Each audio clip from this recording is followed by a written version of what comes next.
Hello दोस्तों, स्वागत है आप सभी का अपने यूट्यूब चैनल पर, जहां हम पढ़ेंगे सामान्य हिंदी के बहुविकल्पी प्रश्न जो कि हिंदी टीजीटी पीजीटी के एग्ज़ाम हो या फिर समूह गौ के एग्ज़ाम हो, किसी भी प्रकार के एग्ज़ाम हो, सभी में आपके लिए काफ़ी हेल्पफुल होंगे क्योंकि सामान्य हिंदी के क्वेश्चन हर जगह पर पूछे जाते हैं।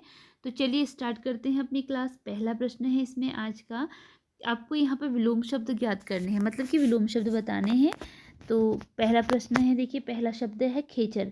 खेचर का विलोम शब्द बताना है कि खेचर का जो विलोम है वह इनमें से कौन सा होगा।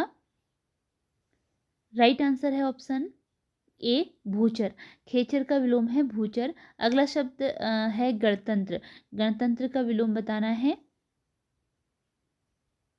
राइट आंसर ऑप्शन बी है राजतंत्र। गणतंत्र का जो विलोम शब्द है वह है राजतंत्र।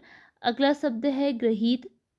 ग्रहीत है अगला शब्द, इसका विलोम है ऑप्शन डी त्यक्त।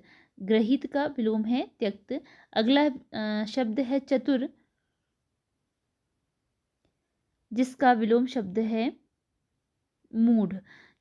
चतुर, चतुर का विलोम शब्द है मूढ़। अगला शब्द है छिन्न, इसका विलोम बताना है। इसके लिए राइट आंसर ऑप्शन डी है संलग्न। छिन्न जो शब्द है इसका विलोम है संलग्न। अगला प्रश्न देखते हैं। अगला प्रश्न है, यहाँ आपको वाक्यांशों के लिए एक एक शब्द चुनने हैं। वाक्यांश हैं उनके लिए एक शब्द बताना है, एक शब्द में उत्तर क्या होगा। पहला है, देखिए किसी बात या तथ्य को गलत ठहराना। तो किसी बात या तथ्य को गलत ठहराने, इसके लिए एक शब्द है खंडन करना। अगर किसी बात को या तथ्य को गलत ठहराया जा रहा है अर्थात कि उसका खंडन किया जा रहा है। अगला है जिसने निद्रा को जीत लिया हो, ऐसा जिसने कि निद्रा पर यानी कि नींद पर जीत विजय प्राप्त कर ली है। राइट आंसर ऑप्शन डी है गुडाकेश। जिसने निद्रा को जीत लिया है वह है गुडाकेश। अगला है सत रज व तम से परे। सत रज व तम से परे, इसके लिए राइट आंसर है गुणातीत। तो सत रज व तम से परे के लिए राइट आंसर है गुणातीत। सावधान करने के लिए कही जाने वाली बात, जो बात किसी को सावधान करने के लिए कही जाती है वह है चेतावनी। पेट की अग्नि। पेट की अग्नि के लिए एक शब्द होगा जठराग्नि। पेट की अग्नि के लिए एक शब्द है जठराग्नि। गुफा शब्द है, गुफा शब्द का प्रकार बताना है। राइट आंसर ऑप्शन बी है तद्भव शब्द है यह। गेहूं का तत्सम रूप है ऑप्शन ए गोधूम। गेहूं का जो तत्सम रूप होता है वह होता है गोधूम। चोंच का तत्सम शब्द कौन सा है। राइट आंसर ऑप्शन सी है चंचू।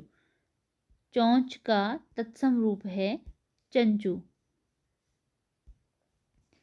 अगला प्रश्न है, तुरंत का तत्सम शब्द है तुरंत। तुरंत का क्या तत्सम रूप होगा। ऑप्शन सी त्वरित। तुरंत का तत्सम रूप है त्वरित। निम्नलिखित में कौन तद्भव शब्द है, इनमें से तद्भव शब्द कौन सा है। राइट आंसर ऑप्शन डी है सूरज। संज्ञा के गुण रंग आकार बताने वाला विशेषण है। ऑप्शन बी गुणवाचक विशेषण। विशेषण का प्रयोग कब होता है।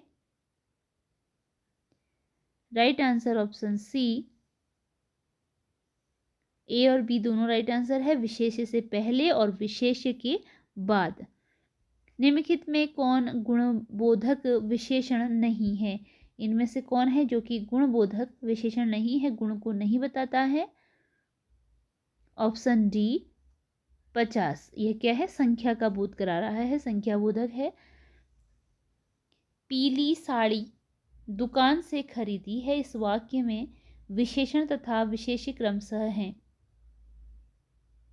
ऑप्शन ए पीली विशेषण है और जो विशेष्य है वह है साड़ी, तो ऑप्शन ए राइट आंसर है। बहुत तेज वर्षा हो रही है, इसमें प्रविशेषण कौन सा है? राइट आंसर ऑप्शन बी है इसके लिए, बहुत। प्रविशेषण क्या होता है? जो कि विशेषण से पहले यूज होता है या फिर विशेषण की भी विशेषता बताता है, उसे प्रविशेषण कहते हैं। जैसे तेज इसका विशेषण है, तो तेज की भी विशेषता क्या है? बहुत है, मतलब बहुत तेज, तो वह उसका प्रविशेषण हो गया। हिरण्य पर्यायवाची है, हिरण्य किसका पर्यायवाची है? राइट आंसर ऑप्शन सी है, सारा। ऑप्शन सी है राइट आंसर इसके लिए, सी कंचन, कंचन का पर्यायवाची है। अग्नि जो पर्यायवाची नहीं है उसका चयन आपको इसमें करना है। तो पहला शब्द अग्नि दिया गया है, इसके पर्यायवाची दिए गए हैं, इसमें कौन सा सही नहीं है वो बताना है। और राइट आंसर ऑप्शन ए है अनिल। अनिल का मतलब हवा होता है, हवा। और जो अनल होता है, अनल का मतलब होता है आग। अनल, अनल और अनिल दो शब्द हैं, अलग अलग हैं। अनिल का मतलब हवा, लेकिन जब अनल होगा तब इसका मतलब होगा आग। तो इसलिए नहीं वाला आपका पहला हो गया, क्योंकि ये अनिल है जिसका मतलब हवा होता है। अगला शब्द है अमृत। तो अमृत का कौन सा पर्यायवाची नहीं होगा? ऑप्शन इसके लिए राइट आंसर है बी हेम। अमृत का सोम होता है, पीयूष होता है, अमित अमीय होता है, लेकिन हेम नहीं। हेम का मतलब होता है सोने से, सोना, सोना का पर्यायवाची है हेम। अगला है अहि। इसका जो पर्याय नहीं है वह ऑप्शन जी है, अहि का सिंदूर। इसके अतिरिक्त उरग, सरीसृप, पवनाश, यह इसका पर्यायवाची है। अगला शब्द है कर्ण। राइट आंसर ऑप्शन बी है, धनंजय इसका पर्याय नहीं है। सूतपुत्र है, राधेय है और अंगराज है। धनंजय जो है यह अर्जुन का शायद पर्याय होता है। अगला क्वेश्चन है बुढ़िया में प्रयुक्त प्रत्यय है, बुढ़िया में कौन सा प्रत्यय प्रयुक्त हुआ है? इया, बूढ़ा धन इया, बूढ़ा धन इया बराबर बुढ़िया। अगला प्रश्न है घी के दिए जलाना, मुहावरे का अर्थ है खुशी मनाना। घी के दिए जलाना अर्थात की खुशी मनाना। भरपेट का उपसर्ग है, भरपेट में उपसर्ग भर है। ठकुराइन का प्रत्यय है आइन। दुर्ग का संधि विच्छेद है ऑप्शन बी, दुहधन का बराबर दुर्ग। दिए गए शब्द का सही अर्थ चुनिए। ठिठोली, ठिठोली का सही अर्थ परिहास करना या परिहास। दिए गए शब्द का सही अर्थ चुनिए। राशि, राशि का सही अर्थ ढेर। दिए गए शब्द का अर्थ चुनिए उपेक्षा, उपेक्षा का अर्थ है तिरस्कार। अगला क्वेश्चन में है बेमेल शब्द को चुनना है। अगले क्वेश्चन में बेमेल बताना है, कौन सा शब्द बेमेल है? राइट आंसर ऑप्शन डी है सखा। ससुर, सहोदर और साला ये सब क्या है? रिश्तेदार हैं, लेकिन सखा इससे अलग है। दिए गए शब्दों में से बेमेल शब्द को चुनिए। बी वन, वन इससे बेमेल है। इसमें ट वर्ग का उच्चारण स्थान क्या है? ट वर्ग का उच्चारण स्थान ऑप्शन बी मूर्धा। ट वर्ग का उच्चारण स्थान ट ठ ड ढ ण। ण तो नासिक में आ गया, लेकिन ट ठ ड ढ ये आ गया आपकी मूर्धा में के अंतर्गत। नीचे दिए शब्दों में से अशुद्ध शब्द को चुनिए। जो गलत शब्द है, गलत तरीके से लिखा है, उसे बताना है।